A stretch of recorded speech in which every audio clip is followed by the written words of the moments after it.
Assalamualaikum dear students, hopefully you are all doing well. Welcome to the platform of Naina Academy. I am your host Mohammad Zulqarnain. तो students आज के इस video के अंदर हम first second year biology chapter number 18 reproduction को start करेंगे। इसमें हम इंपॉर्टेंट शॉर्ट क्वेश्चन एमसीक्यूज़ को डिस्कस करेंगे।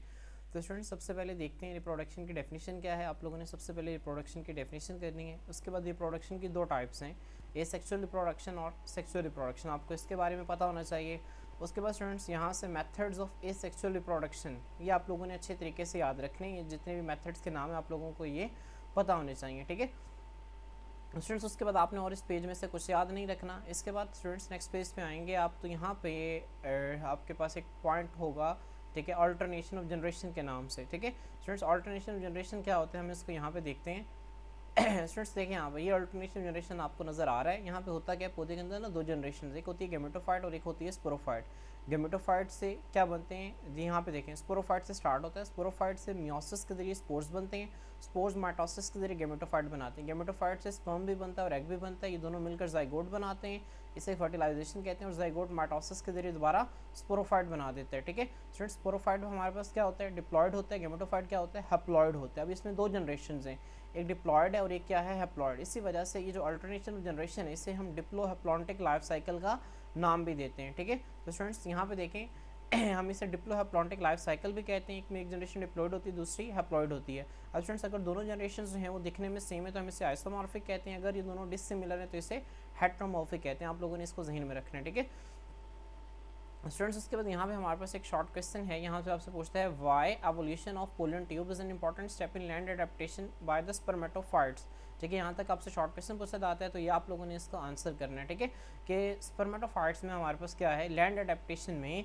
जो पोलन ट्यूब है इसकी एवोल्यूशन जो है वो इंपॉर्टेंट स्टेप क्यों है। तो स्टूडेंट्स आपको यहाँ पे मैं डायग्राम से एक बार दिखा देता हूँ। स्टूडेंट्स देखें यहाँ पे ये पोलन ट्यूब है, यहाँ पे ये पोलन ग्रेन है, ये पोलन ट्यूब बनाता है। पोलन ट्यूब जो है यहाँ पे आती है, एक एग के साथ मिलता है और एक फ्यूजन न्यूक्लियस के साथ मिलता है। आपको पता है यहाँ पे ओवरी होती है, ओवरी के अंदर एक एग पड़ा होता है और एक फ्यूजन न्यूक्लियस पड़ा होता है, ठीक है। अब स्टूडेंट्स यहाँ पे जो है ये एंडोस्पर्म न्यूक्लियस नहीं आएगा, फ्यूजन न्यूक्लियस आएगा। जो स्पर्म जो है एग के साथ मिलेगा तो जाइगोट बना देगा, और दूसरा स्पर्म जो है जब फ्यूजन न्यूक्लियस के साथ मिलेगा, किसके साथ मिलेगा, फ्यूजन न्यूक्लियस के साथ मिलेगा तो एंडोस्पर्म न्यूक्लियस बनाएगा। क्या बनाएगा स्टूडेंट्स, एंडोस्पर्म न्यूक्लियस। और एंडोस्पर्म न्यूक्लियस बाद में एंडोस्पर्म टिश्यू बना देगा जिसे हम एम्ब्रियो की फूड कहते हैं, ठीक है। हमारे पास होता है क्या है, ये फर्ज करें मैंगो है मेरे पास, मैंगो का मैं फ्रूट बना रहा हूँ, इसके अंदर एक सीड है स्टूडेंट्स। सीड के अंदर एक हमारे पास एम्ब्रियो होता है और इस एम्ब्रियो की एक क्या होती है, एम्ब्रियो की फूड होती है जिससे एम्ब्रियो जो है खाना खुराक हासिल करता रहता है, ठीक है। तो आप लोगों ने इसको जहन में रखना है, ठीक है। ये पोलन ट्यूब है, पोलन ट्यूब जो है वो गाड़ी का काम करती है उन स्पर्म्स के लिए, और यहाँ पे जो है फर्टिलाइजेशन को भी इंश्योर करती है, ठीक है। तो स्टूडेंट्स यहाँ पे आप जब इसको रीड करेंगे तो आपको समझ आ जाएगा एवोल्यूशन जो है पोलन ट्यूब की और पोलन ग्रेन की ये साथ साथ हुई थी। इंपॉर्टेंट चीज़ें यहाँ पे लिखी हुई है स्टूडेंट्स। उसके बाद आपने इनको स्किप कर देना, ये जो टेबल्स बने हुए हैं, ठीक है, इतने इंपॉर्टेंट नहीं है क्योंकि फर्स्ट ईयर में आप लोग इसको कवर कर लेते हैं स्टूडेंट्स। इसके बाद पार्थिनोकार्पी है, पार्थिनो कहते हैं फॉल्स को, कार्प कहते हैं फ्रूट को, ठीक है। अब मैं आपको स्टूडेंट्स यहाँ पे अगर दोबारा दिखाऊँ, यहाँ पे आप लोग देखें ना, अगर मैंने यहाँ पे आप लोगों के लिए ऊपर डायग्राम बनाई, फ्लावर का जनरलाइज स्ट्रक्चर होता है, आप लोग इसको देख सकते हैं। अब स्टूडेंट्स हमारे पास फ्रूट कैसे बनता है देखें, जब यहाँ पे एंथर से पोलन ग्रेन्स गिरते हैं यहाँ पर, ठीक है, एंथर है, यहाँ से पोलन ग्रेन्स जो है यहाँ पर गिरते हैं। कार्पल, कार्पल का पहला पार्ट क्या कहलाता है, स्टिग्मा। जब स्टिग्मा के ऊपर गिरते हैं तो स्टूडेंट्स फिर क्या होता है, एक पोलन ट्यूब बनाते हैं। क्या बनाते हैं स्टूडेंट्स, एक पोलन ट्यूब बनाते हैं। वो जो पोलन ट्यूब है वो यहाँ तक आती है और यहाँ से एग बनाती है, फ्यूजन न्यूक्लियस बनाती है। अब स्टूडेंट्स देखें होता क्या है, जो एग बना ना हमारे पास, ये कन्वर्ट हो जाता है एम्ब्रियो में। किसके अंदर कन्वर्ट हो जाता है, एम्ब्रियो। ये जो फ्यूजन न्यूक्लियस था ये कन्वर्ट हो जाता है एंडोस्पर्म टिश्यू, जो किस एम्ब्रियो की खुराक है, देखें। उसके बाद जो ओव्यूल की दीवार है ना, ये कन्वर्ट हो जाती है सीड कोट के अंदर, देखें ये सीड कोट है। और उसके बाहर वाली जो ओवरी है ना, ये जो ओवरी है जिसे हम ओवरी कहते हैं, ये कन्वर्ट हो जाती है फ्रूट के अंदर। तो इस तरह हमारे पास एक फ्रूट बनता है जर्मिनेशन के बाद। लेकिन क्या हो स्टूडेंट्स, अगर ये तब बनता है फ्रूट जब यहाँ पे स्पर्म्स आके मिलते हैं तो इसके अंदर ऑक्सीजन का लेवल बहुत ज़्यादा हो जाता है। जब ऑक्सीजन का लेवल ज़्यादा होता है तो ये सारा प्रोसेस होता है। लेकिन स्टूडेंट्स पार्थिनोकार्पी के अंदर क्या होता है, जब आप पार्थिनोकार्पी को स्टडी करते हैं ना, तो पार्थिनोकार्पी में होता ये है कि बगैर फर्टिलाइजेशन के फ्रूट बनता है। क्यों, क्योंकि उसमें वैसे ही ऑक्सीजन का लेवल बहुत ज़्यादा हो जाता है, ठीक है, किसी भी वजह से। तो आपने स्टूडेंट्स यहाँ तक इसकी डेफिनेशन करनी है और इसकी एग्जाम्पल्स देनी है, ठीक है। एग्जाम्पल देनी है बनाना, पाइनएप्पल और some varieties of oranges and grapes, इनमें पार्थिनोजेनेसिस होती है। उसके बाद इसका मैकेनिज्म क्या है, यहाँ तक स्टूडेंट्स इसका मैकेनिज्म आएगा, हार्मोनल इम्बैलेंस की वजह से हो सकता है, हाई ऑक्सीजन लेवल की वजह से हो सकता है ओवरीज के अंदर। उसके बाद स्टूडेंट्स यहाँ से लेकर यहाँ तक जो है ये आर्टिफिशियल पार्थिनोकार्पी का हेडिंग देख लिख सकते हैं कि पार्थिनोकार्पी को हम मसनूई तरीके से भी करवा सकते हैं। टोमेटो के अंदर पेपर मिर्च को कहते हैं, कैसे ऑक्सीजन के कमर्शियली, ठीक है, कमर्शियल पर्पसेस के लिए ऑक्सीजन का लेवल बढ़ा कर। तो स्टूडेंट्स ये पार्थेनोकार्पी को आप लोगों ने ध्यान में रखना है। नेक्स्ट हमारे पास सी डोरमेंसी है। स्टूडेंट्स सी डोरमेंसी का मैं आप लोगों को वैसे बता देता हूँ, आप लोग इसको रीड करेंगे ना तो आप लोगों को समझ में आ जाएगा। सी डोरमेंसी हमारे पास है क्या? सी डोरमेंसी स्टूडेंट्स एक ऐसी कंडीशन है जिसमें जो बीज है वो अपनी ग्रोथ को रोक लेता है। स्टूडेंट्स क्यों ग्रोथ को रोक लेता है? क्योंकि उसके इर्द गिर्द माहौल के अंदर कंडीशन जो है वो फेवरेबल नहीं होती, मुनासिब कंडीशंस नहीं होती। जब मुनासिब कंडीशंस नहीं होती तो वो अपनी ग्रोथ को क्या कर लेगा?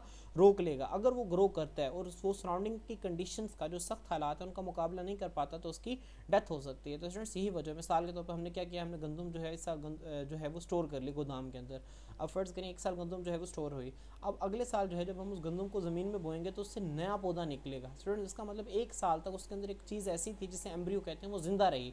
अब स्टूडेंट्स वो जिंदा रही तो उसने खुराक भी ली होगी, तो वो खुराक कहाँ से लेती है? वो खुराक लेती है एंडोस्पर्म टिश्यू से, जो कि मैंने आप लोगों को बताया था। यहाँ पे मैंने आप लोगों को बताया था नहीं, एंडोस्पर्म टिश्यू है, एम्ब्रियो की खुराक होती है, यहाँ से खुराक लेती रहती है और ये अपने आप को, अपनी ग्रोथ को रोक लेती है। क्यों? क्योंकि इसके इर्द गिर्द जो है कंडीशन सूटेबल नहीं होती। लेकिन होता क्या है, जब हम इसे दोबारा ज़मीन के अंदर बोते हैं तो दोबारा से ग्रो करते हैं, जैसे पानी मिलता है, सूरज की रोशनी मिलती है, मादनियात मिलते हैं, तो दोबारा से स्टूडेंट्स ये क्या करना शुरू कर देते हैं? दोबारा से ग्रो करना शुरू कर देते हैं। ठीक है, ये सीड डोरमेंसी है। स्टूडेंट सीड डोरमेंसी के अंदर एक इंपॉर्टेंट कॉन्सेप्ट ये दिया हुआ है कि जो बीज है ना स्टूडेंट्स, वो उसके इर्द गिर्द काफ़ी सारी चेंजेस आती हैं जब वो अपनी ग्रोथ को स्टार्ट करता है। ठीक है, काफ़ी सारे इन्वायरमेंटल क्लूज होते हैं, माहौल के इशारे होते हैं, ठीक है, जो कि उससे बताते हैं कि हाँ भाई अब तुम्हारा ग्रो करने का वक्त आ गया है। बाज़-औक़ात स्टूडेंट्स फ़र्ज़ करें, बाज़-औक़ात हमारे पास है क्या, बाज़-औक़ात फ़र्ज़ करें एक पौधा है, ठीक है, गर्मियों में उगने वाला पौधा है। अब सर्दियों के अंदर ना, सर्दियों का फ़र्ज़ करें हमने सर्दियों के अंदर बो दिया, कभी भी नहीं उगेगा। ठीक है, बिल फ़र्ज़ हम ये भी फ़र्ज़ कर लेते हैं कि सर्दियों के अंदर एक दिन ऐसा पड़ा कि बहुत ज़्यादा गर्मी पड़ गई।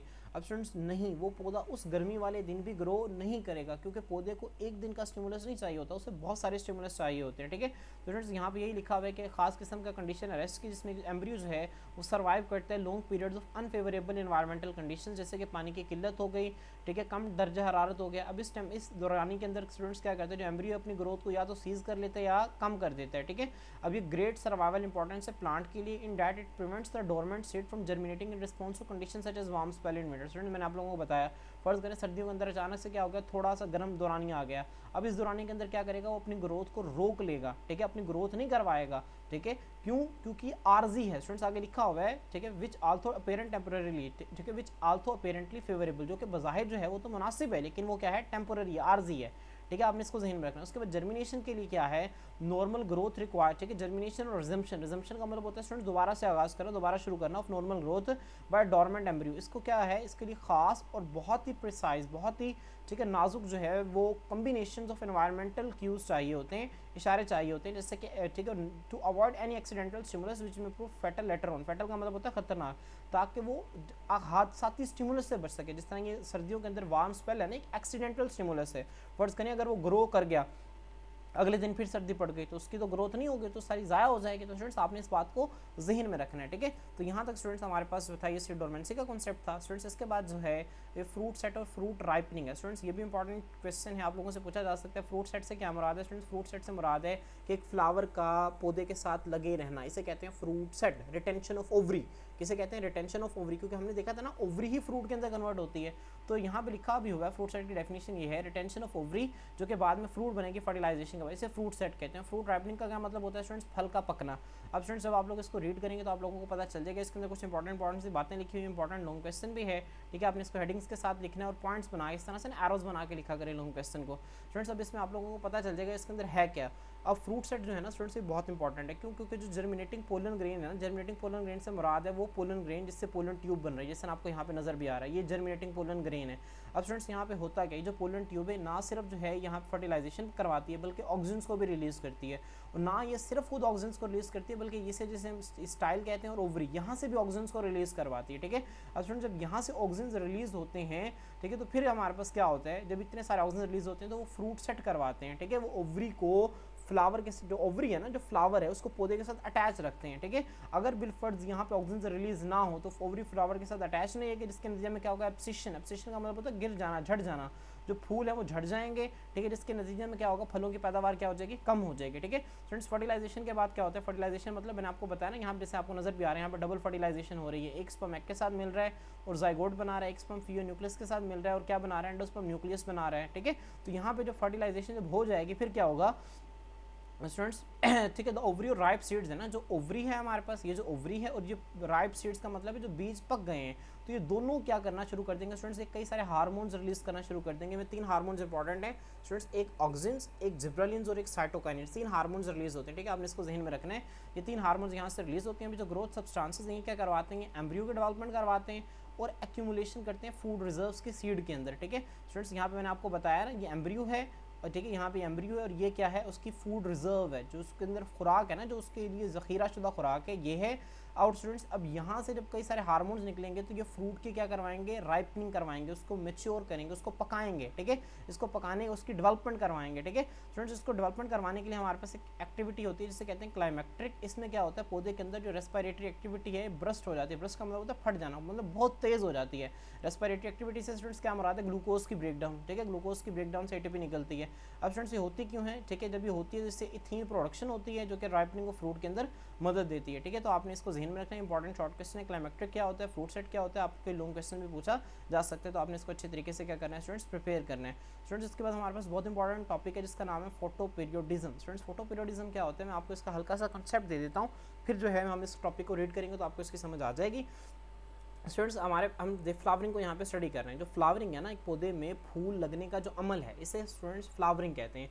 अब उस फ्लावरिंग का सूरज की रोशनी के साथ क्या ताल्लुक है, कितनी देर तक सूरज की रोशनी रहेगी तो फ्लावरिंग होगी, अगर उसको चेंज करेंगे तो उसका क्या असर होगा। तो स्टूडेंट्स इस अमल को हम बायोलॉजी के अंदर जहाँ पे स्टडी करते हैं, इस फिनोमेना के अंदर स्टडी करते हैं, इसे हम फोटो पीरियोडिज्म का नाम देते हैं। ठीक है स्टूडेंट्स, सबसे पहले फोटो पीरियोडिज्म की आपने डेफिनेशन करनी है। आप लोगों ने क्या करना है, द वे को काट के यहाँ पे आप लिख लेना है द फिनोमिना। क्या लिख लेना है, the phenomena in which light exerts its influence on living organisms, इसको फिर काट दें, through variations in day length is called photoperiodism. क्या लिखना है स्टूडेंट्स, इज कॉल्ड फोटोपीरियोडिज्म, आपने इसको लिख लेना है। ठीक है, मैं इसको दोबारा रिपीट कर रहा हूँ। ठीक है, the phenomena in which light exerts its influence on living organisms through variations in day length is called photoperiodism।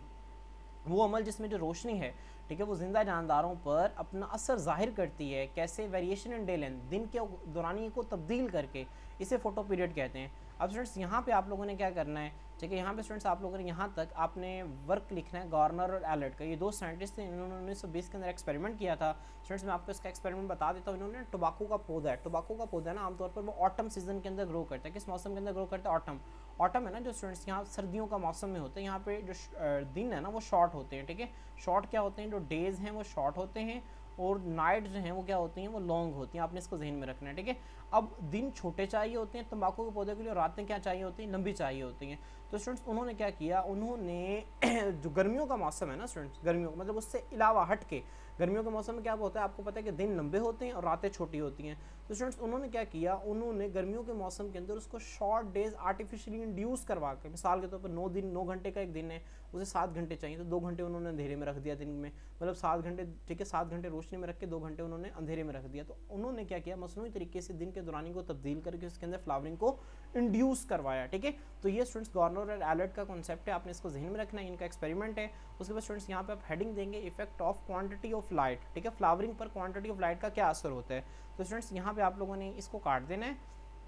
ठीक है, आप लोगों ने यहाँ से लिखना है, it is really the length of dark period which is critical, thus short day plants are really long night plants if they are grown in short days but the long night is interrupted by a short light period, flowering is prevented। तो students आपने यहाँ तक लिखना है। ठीक है, किस heading देखिए, effect of quantity of light on flowering. Students यहाँ पे वो कहते हैं कि जो लेंथ है ना डार्क पीरियड की वो ज़्यादा अहम होती है, क्योंकि जो शॉर्ट डे प्लांट्स होते हैं ना असल में वो क्या होते हैं, वो लॉन्ग नाइट प्लांट्स है। जाहिर सी बात है जब दिन छोटा होगा तो रातें बड़ी होंगी। तो स्टूडेंट्स यहाँ पे वो कहना ये चाहता है कि जो नाइट है ना वो ज़्यादा क्रिटिकल है, ज़्यादा इंपॉर्टेंट होती है दिन की निस्बत। हम इसको आगे देखेंगे ऐसा क्यों होता है। ठीक है, if they are grown in short days, अगर उन्हें छोटे दिनों के अंदर ग्रो करवाया जाता है, ठीक है, वो उनके दिन को नहीं छेड़ा जाता, लेकिन उनकी रात को, लॉन्ग नाइट को आप छेड़ते हैं। कैसे छेड़ते हैं, लॉन्ग नाइट में आप उसे बार बार जो है वो सनलाइट एक्सपोज कर रहे हैं, सूरज की रोशनी बार बार उसको दिखा रहे हैं, तो उसके अंदर जो फ्लावरिंग है वो प्रिवेंट हो जाएगी, फ्लावरिंग उसके अंदर नहीं होगी। ठीक है, तो स्टूडेंट्स ये आप इंपॉर्टेंट चीज़ है, आप लोगों ने इसको जहन में रखना है। ठीक है स्टूडेंट्स, यहाँ पे देखें, आप जब नीचे जाएंगे ना यहाँ पर, तो यहाँ पे एक टेबल बना हुआ है। ठीक है, आपने इस टेबल के अंदर भी ना स्टूडेंट्स यही बताया हुआ है। अब ये शॉर्ट डे प्लांट्स है स्टूडेंट्स हमारे पास, अभी जो शॉर्ट डे प्लांट्स है ना इन्हें लॉन्ग नाइट प्लांट्स भी कहते हैं। अब लॉन्ग डे प्लांट्स को हम क्या कहेंगे, शॉर्ट नाइट प्लांट्स। और स्टूडेंट्स कुछ ऐसे प्लांट्स हैं जो डे न्यूट्रल प्लांट्स हैं, मतलब ये रोशनी पर डिपेंड नहीं करते। अब स्टूडेंट्स इसकी ना आप सिंपल एक लाइन है। ठीक है, अब यहाँ पे ना स्टूडेंट्स क्रिटिकल लेंथ गिवन है। क्रिटिकल लेंथ क्या होती है मैं आपको बताता हूँ।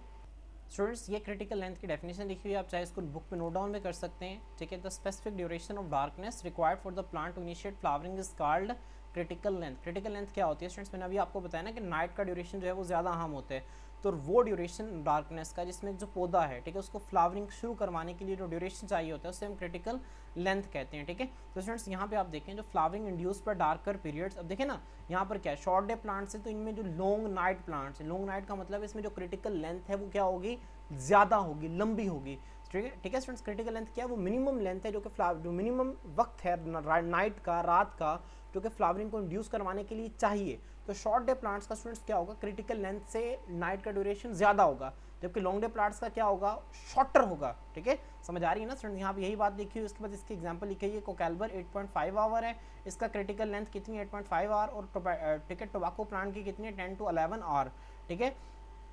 लॉन्ग डे प्लांट्स देखिए स्टूडेंट्स, फ्लावरिंग इंड्यूस पर dark periods shorter than critical length. जो फ्लावरिंग है ना जो कि डार्क पीरियड्स इंड्यूस करते हैं, ठीक है, वो क्रिटिकल लेंथ से क्या होगी, छोटी होगी, ठीक है, क्योंकि शॉर्ट नाइट प्लांट्स हैं, ठीक है, शॉर्ट नाइट प्लांट्स, तो क्रिटिकल लेंथ से इनकी क्या होगी, छोटी होगी। तो हैनबेन की स्टूडेंट्स क्या है, क्रिटिकल लेंथ 13 आवर है, मतलब 13 आवर से कम पे ये फ्लावरिंग जो है वो स्टार्ट कर देगा, ठीक है। जबकि यहाँ पे क्या है, फ्लावरिंग इंडिपेंडेंट है फोटो पीरियड पे, ठीक है स्टूडेंट्स। आप इसको स्किप कर सकते हैं, या आपने अगर आपको डिफरेंस आ जाए तो आपने पहले ये डिफरेंस लिखे, उसके बाद स्टूडेंट्स आपने इसकी एग्जांपल्स लिख देनी, बहुत इंपॉर्टेंट है। कोकैल्बर को स्टूडेंट्स जेंथियम भी कहते हैं, उसके बाद है क्राइसेंथेमम, सोयाबीन, टोबैको और स्ट्रॉबेरी। अब ये स्टूडेंट्स क्या हैं, ये शॉर्ट डे प्लांट्स है, मतलब लॉन्ग नाइट प्लांट्स है, आपने इसको ज़हन में रखना है। शॉर्ट डे प्लांट्स मतलब, ठीक है, लॉन्ग नाइट प्लांट्स है, आपने इसको जहन में रखना है। कोकैल्बर, मैं इसको दोबारा रिपीट करूँ, आपने इसके नाम को अच्छी तरह से याद रखना है। आपसे वो पूछ सकता है which of the following is a short day plant, आपको एक ऑप्शन ये दे देगा, दो यहाँ से दे देगा, एक यहाँ से दे देगा। तो अगर आपको नाम आते होंगे तो ही आप सही ऑप्शन की तरफ जा सकते हैं। कोकैल्बर, जेंथियम, क्राइसेंथेमम, सोयाबीन, टोबैको, स्ट्रॉबेरी। उसके बाद स्टूडेंट्स यहाँ पे देखें हैनबेन। उसके बाद स्टूडेंट्स यहाँ पे आपने जहन में रखना है हायोस्कैमस नाइगर। क्या है, हायोस्कैमस नाइगर, इसका साइंटिफिक नेम है। जब आप लोग लिखेंगे तो इसको आप लोगों ने अंडरलाइन करना है। उसके बाद है snapdragon, cabbage, spring wheat, spring barley. और यहाँ पे देखें students cucumber, tomato, garden pea, maize, cotton. आप लोगों ने इसके एग्जांपल्स को अच्छी तरह से याद रखना है, ठीक है स्टूडेंट्स। उसके बाद यहाँ पर एक इंपॉर्टेंट चीज़ है कि रेड लाइट का ना रोल दिया गया है। जो रेड लाइट है वो किन किन चीज़ों को प्रमोट करती है। तो स्टूडेंट्स सबसे पहले देखिए जर्मिनेशन। जर्मिनेशन का मतलब मैंने आपको बताया कि एक जो सीड है ना, एक सीड का एक छोटे से पौधे के अंदर कन्वर्ट होना स्टूडेंट्स सीड जर्मिनेशन कहलाता है। तो जर्मिनेशन ऑफ सम सीड्स, जैसे कि लिट्यूस स्टूडेंट्स कहते हैं जो सैलड सलाद बनाने के लिए हम पत्ते इस्तेमाल करते हैं ना, लिट्यूस वैराइटीज़ के अंदर आते हैं।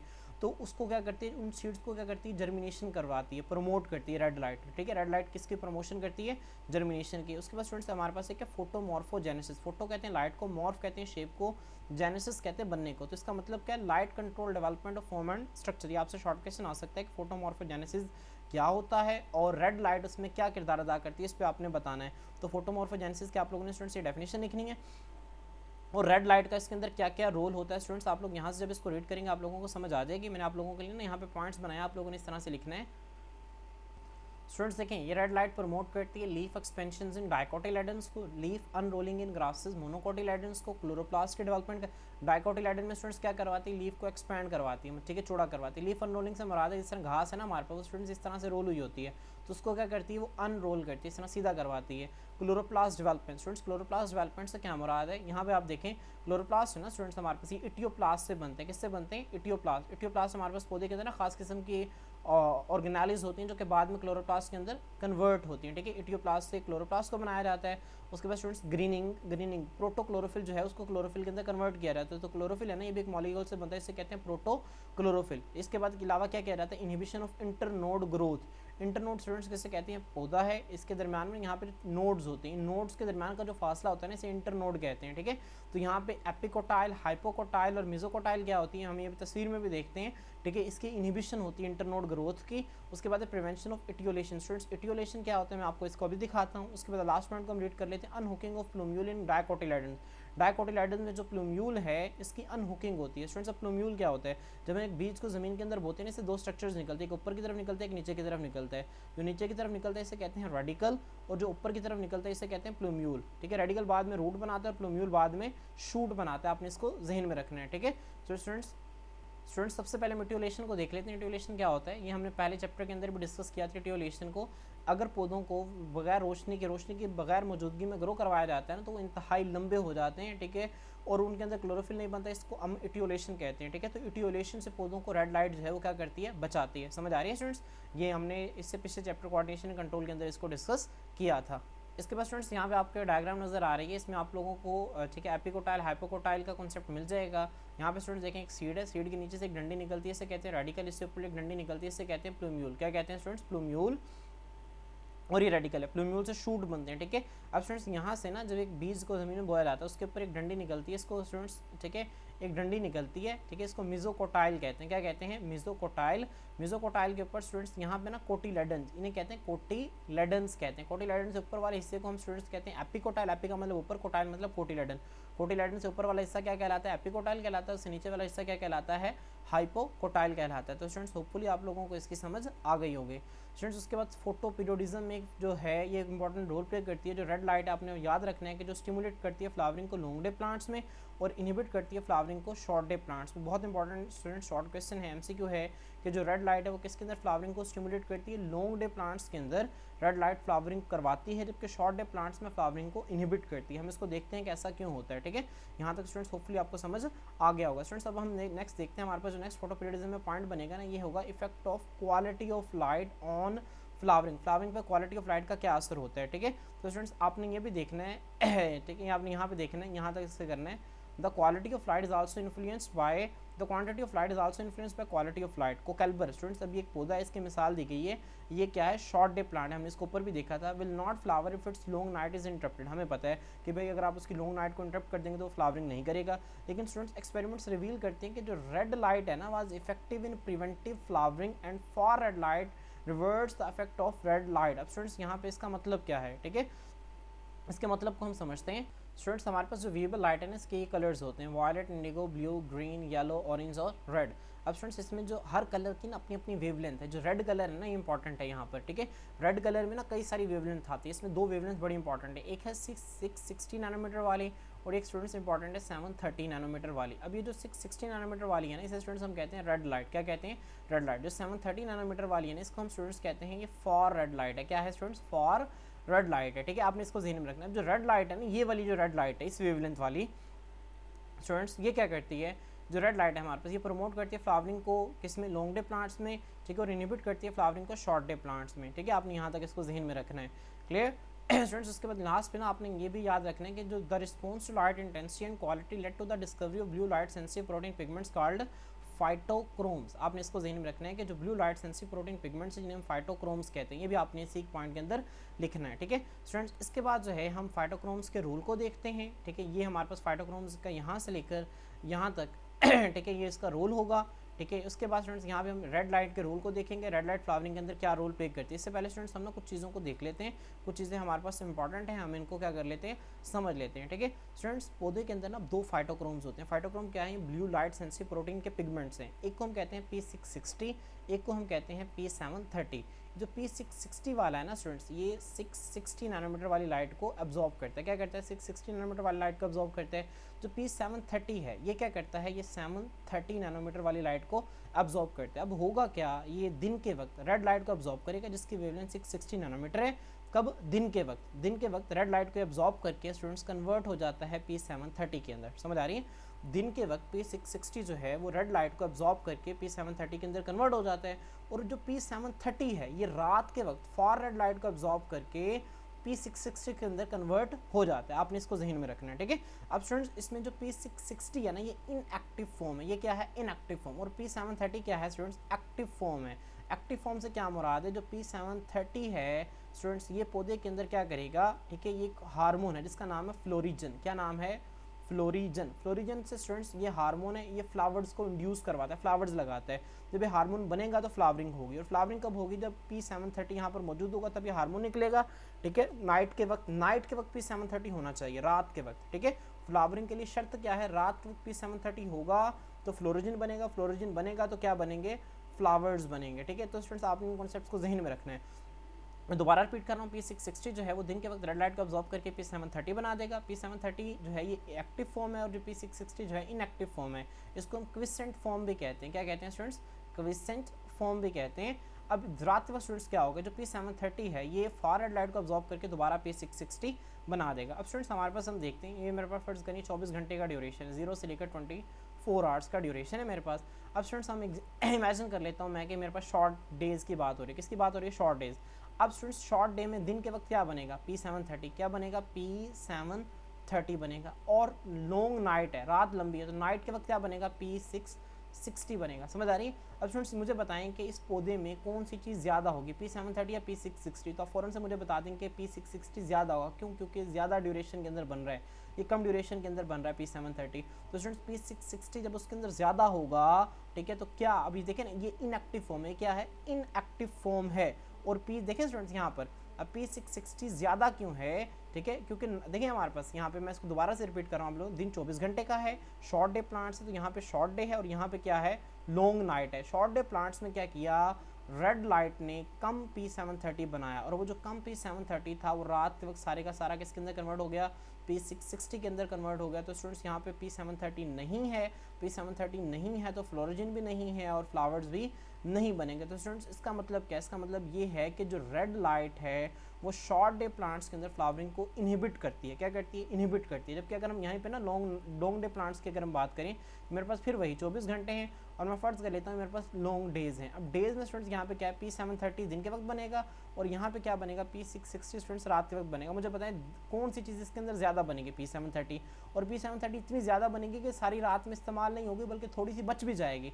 अब वो जो कुछ बच जाएगी ना, वो स्टूडेंट्स क्या करेगी, वो फ्लोरोजिन हार्मोन को रिलीज करेगी और उसके अंदर फ्लावरिंग करवाएगी।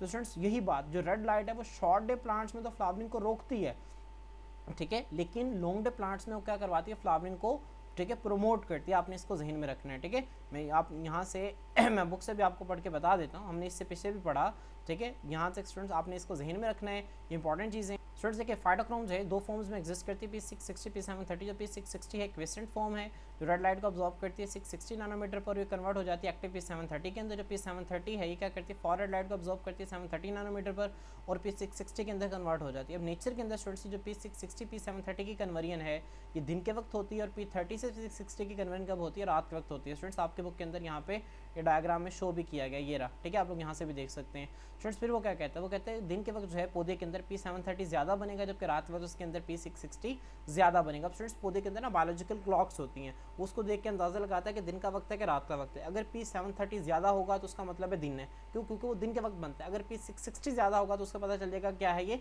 रात का वक्त है, ठीक है। तो स्टूडेंट्स ये इसके अंदर बायोलॉजिकल क्लॉक का काम भी करते हैं। उसके बाद स्टूडेंट्स रेड लाइट का क्या रोल होता है फ्लावरिंग में, इसको देखें।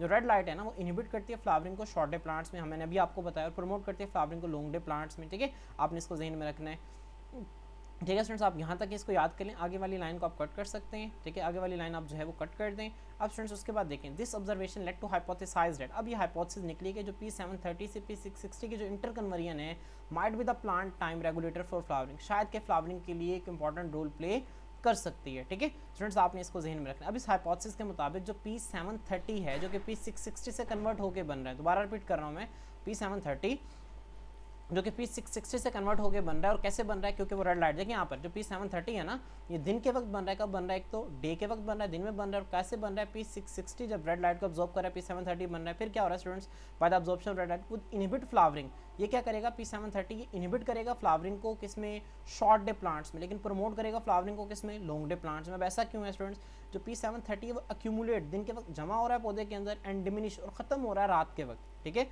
दिन के वक्त जमा हो रहा है, रात के वक्त खत्म हो रहा है। अब शॉर्ट डे प्लांट्स में स्टूडेंट्स क्या होगा, जब शॉर्ट डे प्लांट्स है ना, मैंने आपको अभी ड्रॉ करके भी बताया, जब शॉर्ट डे प्लांट्स है तो उसके अंदर P730 क्या बनेगा, कम बनेगा। और जब कम बनेगा तो रात के वक्त जो कम बना है वो सारे का सारा इस्तेमाल हो जाएगा और इनके अंदर P660 की तादाद जो है वो बहुत ज़्यादा होगी। अब बहुत ज़्यादा स्टूडेंट्स देखें, इसके अंदर एक्टिव फॉर्म बहुत कम है और इनएक्टिव फॉर्म जो है वो बहुत ज़्यादा है। जब एक्टिव फॉर्म कम है तो यहाँ पे फ्लोरोजन हार्मोन जो है इसकी प्रोडक्शन भी क्या हो जाएगी, कम हो जाएगी। तो स्टूडेंट्स जब इसकी प्रोडक्शन कम हो जाएगी तो इसके अंदर फ्लावरिंग भी क्या हो जाएगी, इनहिबिट हो जाएगी। तो यहाँ पे यही लिखा हुआ है P730 जो है दिन के वक्त एक्यूमुलेट होगा और रात के वक्त जो है वो खत्म हो जाएगा। Short day plants could flower, जो शॉर्ट डे प्लांट है ना वो सिर्फ तभी फ्लावरिंग कर सकते हैं अगर नाइट जो है वो इतनी लंबी हो during which a greater amount of P730 would not be completely inactivated. समझ आ रही है स्टूडेंट्स, इसका मतलब ये है कि जो दिन के वक्त P730 बना है, लॉन्ग इतनी लंबी रात हो कि वो जो P730 वो सारे का सारा खत्म ना हो, बल्कि कुछ जो है उसका हिस्सा बच जाए। समझ आ रही है।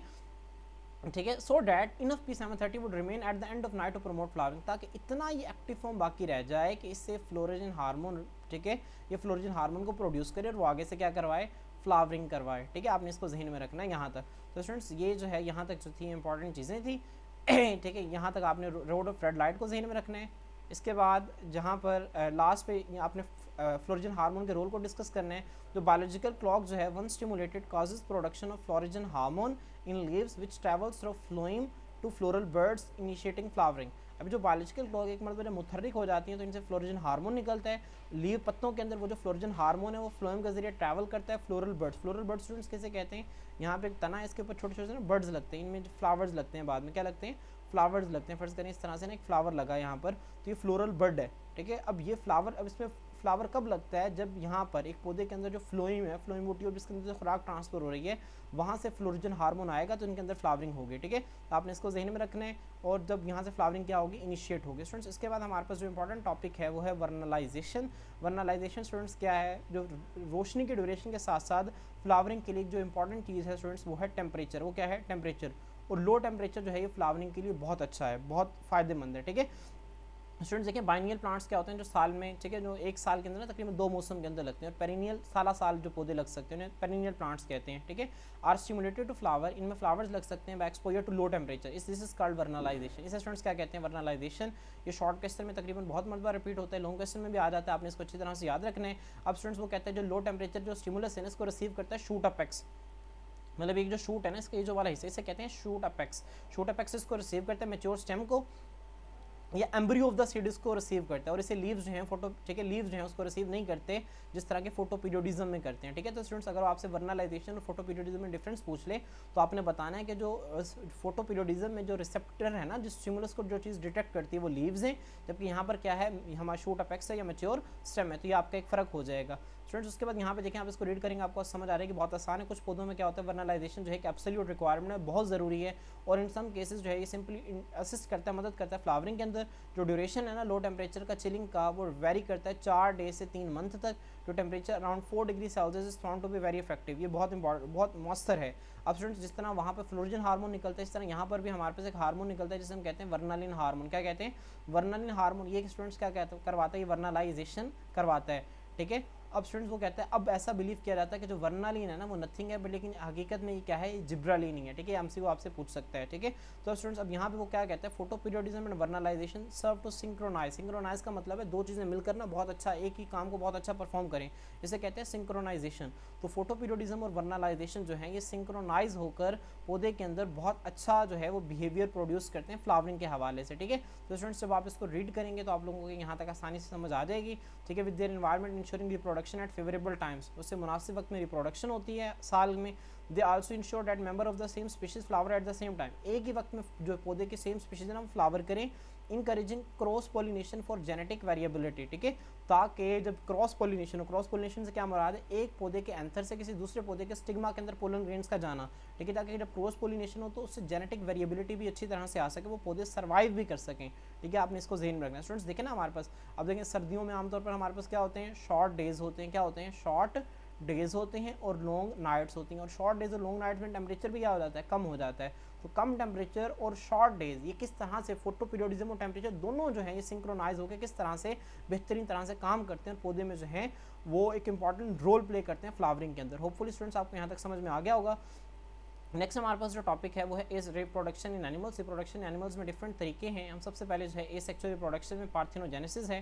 फ्रेंड्स मैंने आपको बताया पार्थिनो का मतलब होता है फॉल्स, जेनेसिस का मतलब होता है, ठीक है, फॉर्मेशन ऑफ, ठीक है, गैमेट्स कह लें यहाँ पर गैमेट्स होगा इसका मतलब। स्टूडेंट्स यहाँ पर होता क्या है, पार्थिनोजेनेसिस में हमारे पास एक ऐसा अमल है, जिस तरह पार्थिनोकार्पी में क्या होता था, बगैर फर्टिलाइजेशन के एक फ्रूट बन जाता था ना, इस तरह यहाँ पर हमारे पास क्या होता है कि बगैर फर्टिलाइजेशन के एक मुकम्मल जानदार बन जाता है। स्टूडेंट्स नॉर्मली हमारे पास होता यह है कि जो स्पर्म है ये एग के साथ मिलता है और इससे जाइगोट बनता है, और फिर जाइगोट से जो है वो एक आगे एक नया जानदार बनता है। ठीक है, इसे हम स्टूडेंट्स कहते हैं, ये हमारे पास एक नॉर्मल प्रोसेस है।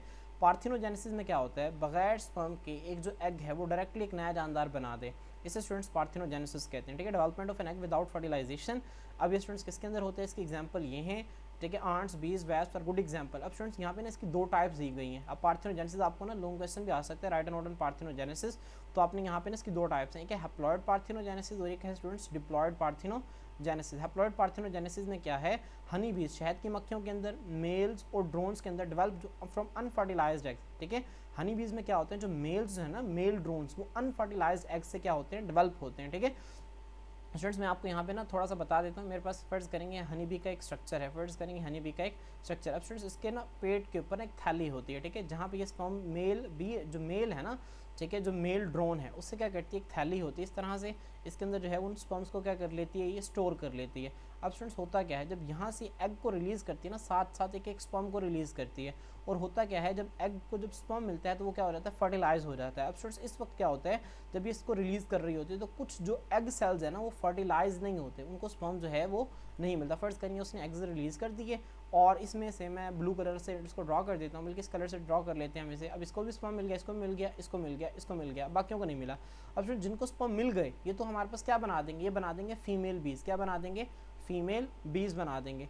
और ठीक है, जिनको स्पर्म मिल गए, लेकिन स्टूडेंट जिनको स्पर्म नहीं मिले ये क्या बना देंगे, ड्रोन्स बना देंगे या मेल बीज बना देंगे। समझ आ रही है, ठीक है। तो स्टूडेंट्स यहाँ पर ये होता है, तो हमारे पास ये एग है, ये क्या है, हैप्लॉइड है, और एक हैप्लॉइड एग जो है एक हैप्लॉइड जानदार बना रहा है। तो स्टूडेंट्स ये हमारे पास अमल क्या कहलाता है, डिप्लॉइड पार्थेनोजेनेसिस कहलाता है, ठीक है। स्टूडेंट्स यहाँ पे एक और एमसीक्यू है कि जो ड्रोन्स है ना ये हैप्लॉइड होते हैं, क्या होते हैं, हैप्लॉइड। तो जब ये स्पर्म्स बनाएंगे तो मियोसिस के जरिए नहीं बनाएंगे, किसके जरिए बनाएंगे, माइटोसिस के जरिए बनाएंगे, आपने इसको जहन में रखना है। इसके बाद स्टूडेंट्स डिप्लॉइड पार्थेनोजेनेसिस है, इसके अंदर क्या होता है स्टूडेंट्स, एक जानदार है जिसका नाम एफिड है, मैं आपको अभी इसकी तस्वीर भी दिखाता हूँ।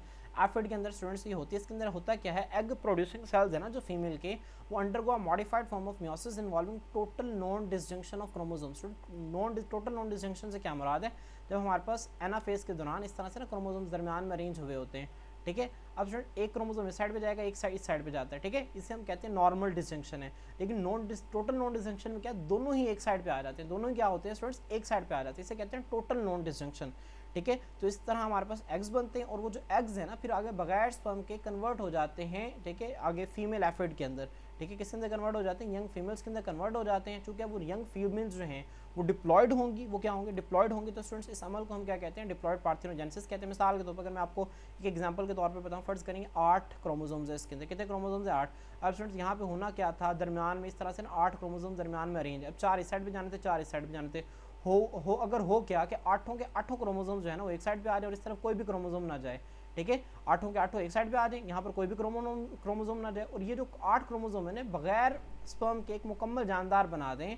तो स्टूडेंट्स इस तरह का जो अमल है ना वो डिप्लॉयड पार्थेनोजेनेसिस के अंदर होता है, ठीक है। होपफुली आपको इसकी समझ आ गई होगी स्टूडेंट्स। आपने इसके साथ एक इंपॉर्टेंट चीज़ दिखी हुई, इसे हम एपोमिक्सिस कहते हैं, हम इसको देखते हैं।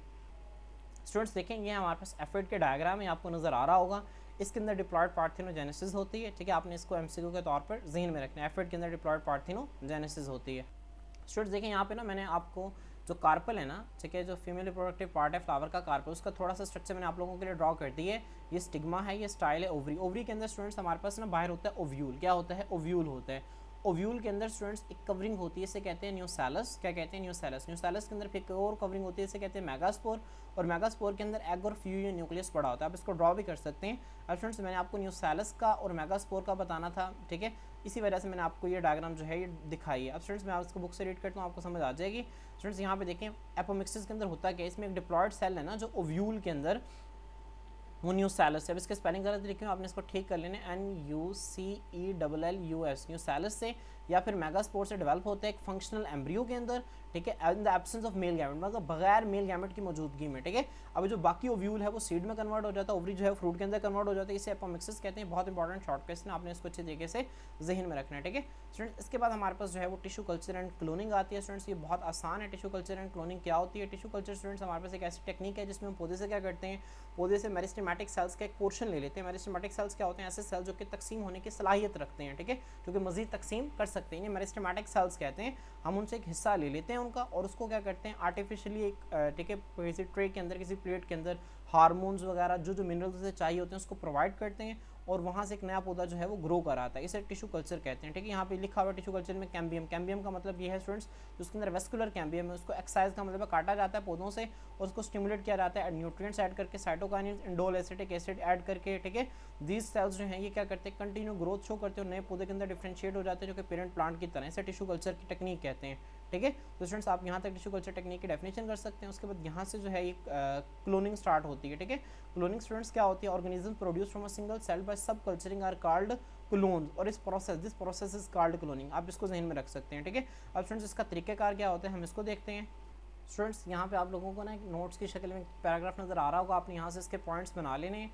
ठीक है, क्लोनिंग के आप लोगों ने क्लोनिंग क्योंकि एक इंपॉर्टेंट लॉन्ग क्वेश्चन आते हैं तो आपने क्लोनिंग को इसी तरह से आप लोगों ने पेपर के अंदर लिखना है। ठीक है, तो ये लॉन्ग क्वेश्चन में आपने यहाँ से इसको देख कर आप पॉइंट्स इसको बना सकते हैं।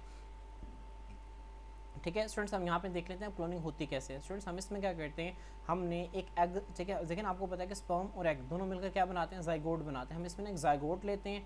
ठीक है, फीमेल रिप्रोडक्टिव ट्रैक से हम जाइगोट निकालते हैं। जाइगोट को निकालने के बाद स्टूडेंट्स हम क्या करते हैं, हम जो जाइगोट का जो न्यूक्लियस है ना, हम उसको स्टूडेंट्स क्या कर देते हैं, हम उस न्यूक्लियस को क्या कर देते हैं, यहाँ से इस तरह से ख़त्म कर देते हैं। स्टूडेंट्स फिर हम क्या करते हैं, फिर हम फर्ज करें हमने जिस जानदार का क्लोन बनाना है उसका कोई भी बॉडी का सेल लेते हैं और उसके बॉडी के सेल से न्यूक्लियस को निकालते हैं यहाँ से, और यहाँ से न्यूक्लियस को निकाल कर यहाँ पर डाल देते हैं। समझ आ रही है। और स्टूडेंट्स फिर इसको जहाँ से हमने जाइगोट को निकाला था ना, दोबारा उस वापस फीमेल बॉडी के अंदर उसको रख देते हैं। जब दोबारा उसकी बॉडी के अंदर रख देते हैं तो दोबारा वो ग्रो करता है, दोबारा वो ग्रो करता है। तो स्टूडेंट्स अब वो जो नया जानदार है ना, वो इन दोनों पेरेंट्स की तरह नहीं होगा बल्कि उस जानदार की तरह होगा जिससे ये न्यूक्लियस लिया गया था। ठीक है स्टूडेंट्स, क्यों, क्योंकि जो न्यूक्लियस है ब्रेन ऑफ द सेल है, सारी एक्टिविटीज़ को कंट्रोल करता है। ठीक है, तो इस तरह से स्टूडेंट्स हम क्लोनिंग को क्या करते हैं, परफॉर्म करते हैं। स्टूडेंट्स ये बहुत आसान, जब आप इसको रीड करेंगे तो आप लोगों को ये समझ आ जाएगी। ठीक है तो स्टूडेंट्स मैं उम्मीद करता हूँ कि आप लोगों को यहाँ तक समझ आ गई होगी। स्टूडेंट्स आप लोगों ने यहाँ से इसको जब रीड करेंगे, क्लोनिंग बहुत आसान है और इसको आप लोगों को बड़ी आसानी से इसकी समझ आ जाएगी। आपको यहाँ पे लिखा हुआ प्राइस बुल्स, रेस हॉर्स, इंसानों की क्लोनिंग जो है ये मना है। हम बाकी जो महंगे महंगे जानवर हैं इनकी हम क्लोनिंग करते हैं ताकि जैसे हम नए जानदार जो है बना सकें। उसके बाद के कुछ डिसएडवांटेजेस हैं कि जिस जानदार की अगर हम क्लोनिंग कर रहे हैं, ठीक है, फर्ज़ करें हमने उसे 1000 जानदार बना लिया है, अगर उसके अंदर कोई बीमारी है तो उन तमाम 1000 जानदारों के अंदर भी वो बीमारी मौजूद होगी। ठीक है, और ठीक है, जो स्टूडेंट्स देखिए क्लोन का ये हरगिज़ मतलब नहीं है कि हम ये समझते, बच्चे समझते कि क्लोन जो है एक नई फोटोकॉपी, मिसाल के तौर पर एक इंसान का अगर क्लोन बनाना है तो उस जैसे एक नई फोटोकॉपी तैयार हो जाएगी, ऐसा नहीं है। उस जैसा एक जानदार, एक छोटा बच्चा तैयार होगा, लेकिन वो उन्हीं मराहल से उसको गुजरना पड़ेगा जिन मराहल से, ठीक है, हम गुजरे हैं। ठीक है, और अगर उसके अंदर वो सर्वाइव करता है, जब वो बड़ा होगा तो वो एग्जैक्ट उसकी शक्ल सूरत जो है वो हमारे जैसी होगी। इस तरह ये क्लोन, स्टूडेंट्स क्लोन का ये मतलब है। ठीक है, तो यहाँ तक आपने इसको जहन में रखना है। स्टूडेंट्स यहाँ पे आइडेंटिकल ट्विंस और फ्रेटर्नल ट्विंस है, इसका जिक्र है। क्लोनिंग की एक इंपॉर्टेंट चीज़ है, आपने उसको जहन में रखना है। अब ये भी आपसे शॉर्ट क्वेश्चन भी पूछा जा सकता है, लॉन्ग क्वेश्चन भी आ सकता है। आइडेंटिकल ट्विंस और फ्रेटर्नल ट्विंस क्या होते हैं स्टूडेंट्स, हम इसको ना डायग्राम की मदद से देखते हैं और फिर आप जब इसको रीड करेंगे आपको बड़ी आसानी से इसकी समझ आ जाएगी। स्टूडेंट्स देखिए हमारे पास होता क्या है, जो स्पर्म है ना, जब एग के साथ मिलता है तो जाइगोट बनाता है। जाइगोट एक सिंगल सेल है, ये माइटोसिस के जरिए ना 2 नए सेल्स बनाता है। अब स्टूडेंट्स इसे कहते हैं, माइटोसिस है ना जो 2 सेल स्टेज पर है, मतलब अभी इससे सिर्फ 2 सेल्स बने हैं। ठीक है, अब स्टूडेंट्स जिससे नए सेल्स बनते हैं इन्हें ब्लास्टोमेयर्स कहते हैं। क्या कहते हैं, ब्लास्टोमेयर्स कहते हैं। अब स्टूडेंट्स ये जो 2 नए सेल्स बने हैं ना, एक सेल अलग हो जाता है यहाँ पर और दूसरा सेल जो है वो यहाँ पर अलग हो जाता है। अब दोनों सेल्स क्या हो जाते हैं, एक दूसरे से बिल्कुल अलग हो जाते हैं। अब स्टूडेंट होना क्या था, होना ये था कि दोनों सेल्स ने इकट्ठा रहना था, फिर उन्हें आगे मजीद माइटोसिस के जरिए डिवाइड करना था। इनसे 4 सेल्स बनने थे, फिर 4 से 8, 8 से 16, इस तरह मुसलसल इनसे एक सेल्स का एक ग्रुप बनना था। ठीक है, लेकिन यहाँ पे क्या हुआ कि यहाँ पे जब 2 सेल्स थे तो दोनों क्या हो गए, अलग अलग हो गए, और फिर ये अलग डिवाइड किया इसने और इसने अलग डिवाइड किया, तो इसने एक अलग जानदार बना दिया, इसने एक अलग जानदार बना दिया। अब स्टूडेंट्स देखिए दोनों जानदार जो है वो माइटोसिस का प्रोडक्ट हैं, तो दोनों जानदार हूबहू बिल्कुल एक जैसे होंगे और इनको हम कहते हैं आइडेंटिकल ट्विंस, बिल्कुल एक जैसे। और स्टूडेंट्स एक हमारे पास होते हैं फ्रेटर्नल ट्विंस। आमतौर पर होता क्या है कि फीमेल्स के अंदर एक वक्त में एक ही एग बनता है, लेकिन बाज़ नेचुरली किसी भी वजह से एक से ज़्यादा एग बन जाते हैं। क्या होते हैं, एक से ज़्यादा एग बन जाते हैं। तो उस केस में क्या होता है स्टूडेंट्स, स्पर्म्स हमारे पास वैसे लाखों की तादाद में होते हैं, तो एक स्पर्म जो है एक एग के साथ मिलता है, दूसरा दूसरे के साथ मिलता है, तो इससे एक अलग जाइगोट बनता है और इससे एक अलग जाइगोट बनता है। और स्टूडेंट्स यहाँ पे एक अलग जानदार बनेगा और यहाँ पे एक अलग जानदार बनेगा। हो सकता है कि फर्ज करें कि बॉय है और ये हो भी सकता है बॉय हो और हो सकता है गर्ल हो। ठीक है, अब ये लाजमी नहीं कि इनकी शक्ल सूरत मैच करेगी, हो सकता है कि इनकी टोटली करैक्टर्स ही मुख्तलिफ हों, लेकिन इनका पैदाइश का वक्त सेम है, तो ये ट्विंस हैं। ठीक है, तो ऐसे ट्विंस को हम कहते हैं फ्रेटर्नल ट्विंस और ऐसे ट्विंस को हम कहते हैं आइडेंटिकल ट्विंस। तो स्टूडेंट्स आपने इसको अच्छी तरह से जहन में रखना है। अब आप थ्योरी को जब पढ़ेंगे तो आप लोगों को इसकी बड़ी आसानी से समझ आ जाएगी।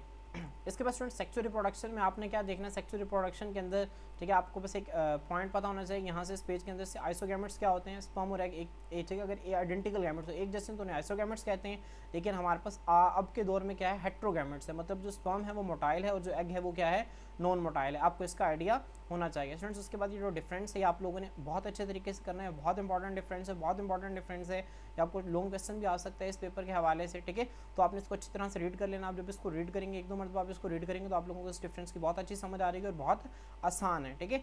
तो स्टूडेंट्स मैं उम्मीद करता हूँ आप लोगों को यहाँ तक समझ आ गई होगी स्टूडेंट्स। इसके बाद नीचे से यहाँ से आप लोगों ने एक और इंपॉर्टेंट जो है वो डेफिनेशन है कि जो ऑर्गेनिजम्स है ना स्टूडेंट्स, सेक्सुअल रिप्रोडक्शन की वजह से हमें दो डिफरेंट काइंड ऑफ जेंडर्स मिले हैं, ठीक है। एक हमारे पास क्या है, ठीक है, एक हमारे पास मेल है और एक हमारे पास क्या है, फीमेल। स्टूडेंट्स हमारे पास कुछ ऐसे जानदार होते हैं जिसमें दोनों जेंडर एक ही जानदार के अंदर मौजूद होते हैं, ठीक है। ऐसे जानदारों को हम कहते हैं हर्माफ्रोडाइट। क्या कहते हैं, हर्माफ्रोडाइट या फिर बायसेक्सुअल, ठीक है। आपने इसकी डेफिनेशन जहन में रखनी है, समझ आ रही है स्टूडेंट्स। आपने यहीं तक इसको जहन में रखना है कि वो कुछ जानदार जो हैं यूनिसेक्सुअल होते हैं, ठीक है। यूनिसेक्सुअल में आप एग्जांपल दे सकते हैं ह्यूमंस की, जबकि कुछ जानदार जो हैं हर्माफ्रोडाइट या बायसेक्सुअल होते हैं, जिससे आप प्लांट्स की एग्जांपल दे सकते हैं। मैंने अपने प्लांट्स में देखा ना कि male reproductive part female reproductive part एक ही पौधे के अंदर मौजूद होता है, ठीक है।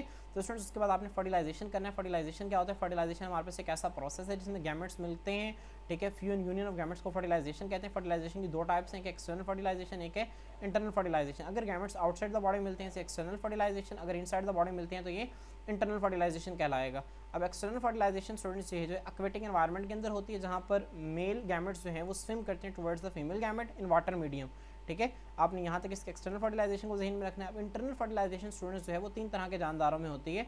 एक को हम कहते हैं ओवीपैरस, एक को हम कहते हैं विवीपैरस और एक को हम कहते हैं ओवीविवीपैरस। क्या कहते हैं स्टूडेंट्स, ओवीविवीपैरस। हम इसको देखते हैं डायग्राम की मदद से। स्टूडेंट्स यहाँ पे देखें जो फर्टिलाइजेशन है ये एक्सटर्नल भी है और इंटरनल भी हो सकती है। इंटरनल फर्टिलाइजेशन जो है ओवीपैरस, विवीपैरस और ओवीविवीपैरस तीनों तरह के जानदार हो सकते हैं, ठीक है। स्टूडेंट्स अब हम बुक से देखते हैं यहाँ से, ठीक है। यहाँ से अगर आप लोग देखें तो आप लोगों को पता चल रहा है कि जो फर्टिलाइजेशन है ये एक्सटर्नल भी है इंटरनल भी है। यहाँ पे आपने ओवीपैरस की डेफिनेशन करनी है। ओवीपैरस से मुराद स्टूडेंट्स क्या है, ये ऐसे जानदार हैं जिनमें डेवलपमेंट भी, ठीक है, जिनमें डेवलपमेंट क्या होती है, एक्सटर्नल होती है, लेकिन फर्टिलाइजेशन इंटरनल होती है, ठीक है। जो स्पर्म्स हैं उनको फीमेल रिप्रोडक्टिव ट्रैक के अंदर क्या कर दिया जाता है, डाल दिया जाता है, और बाद में वो अंडे जो है वो जानदार अंडे देते हैं और फिर अंडे के ऊपर बैठते हैं, और फिर जब वो अंडे के ऊपर बैठते हैं फिर उनसे बच्चे निकलते हैं, ठीक है। ऐसे जानदार को ओवीपैरस कहते हैं, ठीक है। इनमें क्या होता है, जो स्पर्म एग की फ्यूजन बॉडी के अंदर होती है, लेकिन अंडों से बच्चे का निकलना वो बॉडी से बाहर होता है, ठीक है। आपने इसको जहन में रखना है। उसके बाद स्टूडेंट्स विवीपैरस क्या होता है, आपने इसको जहन में रखना है। ऐसे जानदार जो है जो कि बच्चे देते हैं डायरेक्ट, उसे हम विवीपैरस कहते हैं, ठीक है। इसमें फर्टिलाइजेशन भी इंटरनल होती है, डेवलपमेंट भी इंटरनल होती है। उसके बाद स्टूडेंट्स ऐसे जानदार, हमारे पास कुछ ऐसे जानदार भी हैं, ठीक है, जो कि बच्चे देते हैं लेकिन एक शेल्ड एग के अंदर देते हैं, इन्हें ओवीविवीपैरस कहते हैं। इसकी एग्जांपल है डक्टिल पेटिफस और स्पाइनी आर्ट इंटर। आपने यहाँ तक इसको जहन में रखना है, ये स्टूडेंट्स हमारे पास इंपॉर्टेंट चीज़ें हैं। तो स्टूडेंट्स इसके बाद हमारे पास रिप्रोडक्शन इन मैन है, जिसके अंदर हम male reproductive system, female reproductive system, menstrual cycle, birth का प्रोसेस क्या होता है, टेस्ट ट्यूब बेबीज़ और सेक्सुअली ट्रांसमिटेड डिजीजेज। स्टूडेंट्स इसको हम नेक्स्ट लेक्चर के अंदर डिस्कस करते हैं। आज के लिए इतना ही, इंशाल्लाह नेक्स्ट वीडियो में बाकी नेक्स्ट चैप्टर के पोर्शन के साथ आपकी खिदमत में हाजिर होते हैं। अल्लाह हाफिज़।